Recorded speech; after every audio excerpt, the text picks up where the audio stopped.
ప్రజల పక్షాన పోరాటాలకు మేమెప్పుడూ సిద్ధమేనని మాజీ మంత్రి గుడివాడ అమర్నాథ్ అన్నారు. ప్రజాస్వామ్యంలో ప్రజలు ఇచ్చిన తీర్పును గౌరవించాల్సిందేనని, కేంద్రంలో కూటమికి భిన్నమైన అవకాశం వచ్చిందన్నారు.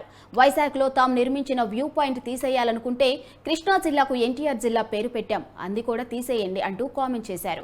వైసీపీ నాయకుడు గుడివాడ అమర్నాథ్ ఏపీకి విశాఖ కీలకం, ఆ విషయంలో కూటమి దృష్టి పెట్టాలని, విశాఖ నగరానికి ఉన్న అంశాలు అవకాశాలను కూటమి గుర్తించాలని ఆయన కోరారు. ఏదైనా మాట్లాడామంటే వారు మాట్లాడినటువంటి దానికి నేను సమాధానం చెప్పాను తప్ప మేము ఏ రోజు కూడా కావాలని చెప్పి మాట్లాడడమో లేకపోతే వారు తీసుకున్నారు కాబట్టి మేము దాన్ని వ్యతిరేకించాలనేటువంటి పరిస్థితి ఏ రోజు లేదనేటువంటి విషయాన్ని కూడా తెలియజేస్తాము.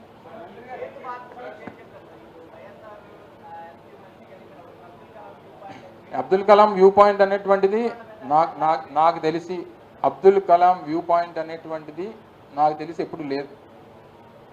అక్కడ అసలు ఎప్పుడు కూడా అక్కడ ఉన్నటువంటిది ఎప్పుడు వ్యూ పాయింట్ అనేటువంటిది లేదు. అక్కడ మేము క్రియేట్ చేసాం దాన్ని. వ్యూ పాయింట్ లేకపోవడం అంటే నూతనంగా నిర్మించాం. గతంలో ఏంటంటే గ్రావెల్తో ఉండిపోయి సీతకొండ కింద ఉండేది అక్కడ. మరి అబ్దుల్ కలాం అనేటువంటి వ్యూ పాయింట్ ఈ సోషల్ మీడియా వచ్చిన తర్వాత దాన్ని క్రియేట్ చేసి పెట్టి దాన్ని సర్క్యులేట్ చేసి దాన్ని అలా క్రియేట్ చేశారు తప్ప నాకు తెలిసి అయితే మీకు తెలుసు కానీ నాకు తెలుసు కానీ ఎప్పుడూ లేదు అక్కడ. సరే ఇప్పుడు ఏం తీసుకున్నా ఏం చేసినా దాన్ని అలాగే కృష్ణా జిల్లాకి ఎన్టీ రామారావు గారి పేరు పెట్టాం, తీసేయమనండి. కృష్ణా జిల్లాకి ఎన్టీ రామారావు గారి పేరు పెట్టాం కదా, ఎన్టీఆర్ జిల్లాగా నామకరణం చేసి మార్చేమనండి.